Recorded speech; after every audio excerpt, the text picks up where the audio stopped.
Hello mga Mars! Welcome back to my channel, Current Scoop Station here. Happy Sunday! Pagpasensyahan nyo na ang aking boses dahil hindi kaaya-aya ang aking pakiramdam ngayon.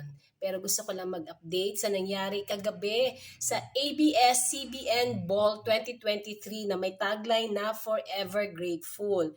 Nagsama-sama nga ang mga bigating stars, nag-uumpisang mga artista, mga datihang artista sa isang ball na ito. At dito nga, isi-share ko sa inyo, of course, ang mag-asawang Atayde, Art Atayde and Sylvia Sanchez. Ayan po sila yung mag-asawa. Umattend po sila, and then si Zanjo Marudo, ang mag-boyfriend na si Zanjo Marudo, and Ria Atayde na napaka-sexy niya mga Mars. Ang ganda. And then mga Mars, eto din, first time din mag-ball ni Jella Atayde. Ayan po, kasama niya ang co-star niya sa senior high. Hindi man nakasali si Arjo Atayde, pero ang alam ko si Arjo ay nasa bakasyon pa mga Mars. Kasi wala pa tayong photos na nakita eh. Kasi kung nakauwi yun, kung hindi man maka-attend si Main sa ball, si Arjo Atayde ay a-attend. So, ibig sabihin, hindi umattend si Arjo, wala pa po sila dito sa Pilipinas. Ayan. And then, isang napakagandang balita naman ito dahil nagdiwang nga ang mga Coco Jewel fan dahil first time ever na magkasama sa isang ball sina Coco Martin and Julia Montes na nababalitang matagal nang mag-boyfriend na ilang years na. Kaya ito, tuwang-tuwa yung mga fans dahil habang naglalakad sila sa red carpet ay napansin talaga ito ni Bianca Gonzalez na holding hands ang dalawa at nakita niya na nagtatawanan, parang tuwang-tuwa yung dalawa na nakikita niya kasi kinikilig siyang makita si Coco Martin and Julia Montes.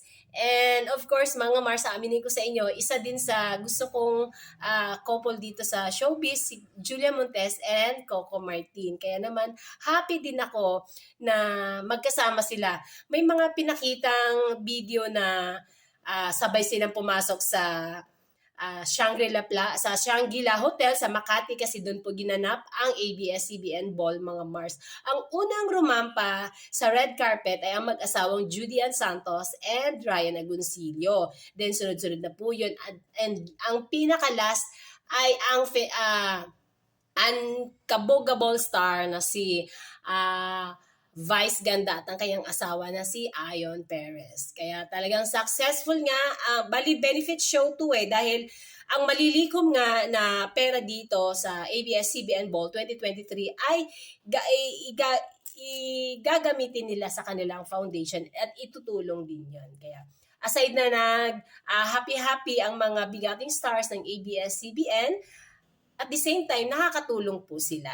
Ayan, kaya laging sinasabi na ni Julia Montes na happy siya dahil sa wakas ay yung mga artista na minsan lang niya makita, ngayon makikita na niya sa isang ganap na ito kagabi mga Mars. Kaya naman, at pansin talaga ang ring ni Julia Montes. Dahil dati na itong pinapakita ni Julia Montes na suot niya na napakalaki ng ring mga Mars.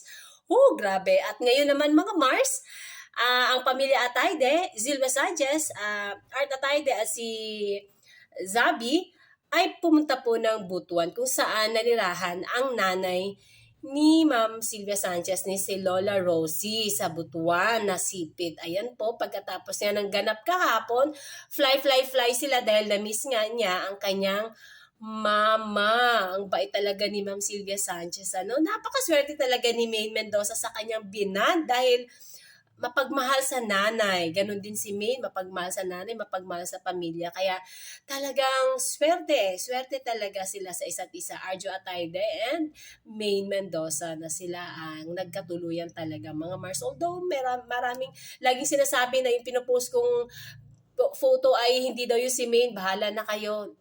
What's new? Yun talaga lagi ang sinasabi nyo na fake news yan, hindi si Maine yan. Bahala na kayo. At ngayon naman mga Mars, kahapon shinare ko sa aking community na si Bunny Paras ay nandun din sa Hollywood, Universal Hollywood. at kasama niya ang kanyang mga kaibigan at isang kaibigan niya ang nakakita sa dalawa. Kaya naman hindi ito pinalagpas ni Bonnie Paras. Talagang na-starstruck siya sa dalawa at nagpa-picture talaga siya kina Maine Mendoza and Arjo Atayde. At dito, hindi naman siya hinindian ng dalawa at bagkos ay nagpa-picture at tignan nyo naman, nakangiti. Tignan nyo naman ang suot dito ni Maine. Talagang simple lang, simpleng namasyal sa isang Universal Studio. Di ba mahilig sila Arjo Atayde and Maine Mendoza sa amusement park? Ayan. Ang swerte naman ng mga kaibigan o lalo na si Bonnie Paras. Tingnan mo si Bonnie Paras, artista na yan. Marami ng artista na kasalamuha pero hindi niya pinalagpas. Si Maine Mendoza and Arjo Atayde magpa-picture dito, di ba? Ganyan lang talaga. Fun peg. Kahit sinong artista talaga na nai-starstruck sa kapwa niya artista. And balita ko yung anak ni Bonnie Paras kay DJ Mo, yung girl ay engaged na ito sa kanyang American boyfriend. Congratulations, and that's it mga Mars. Thank you for watching, and don't forget to like this video, share, and subscribe, and hit the bell button para ma-notify kayo if ever may bago akong scoop. Shout out Armenian. Bye!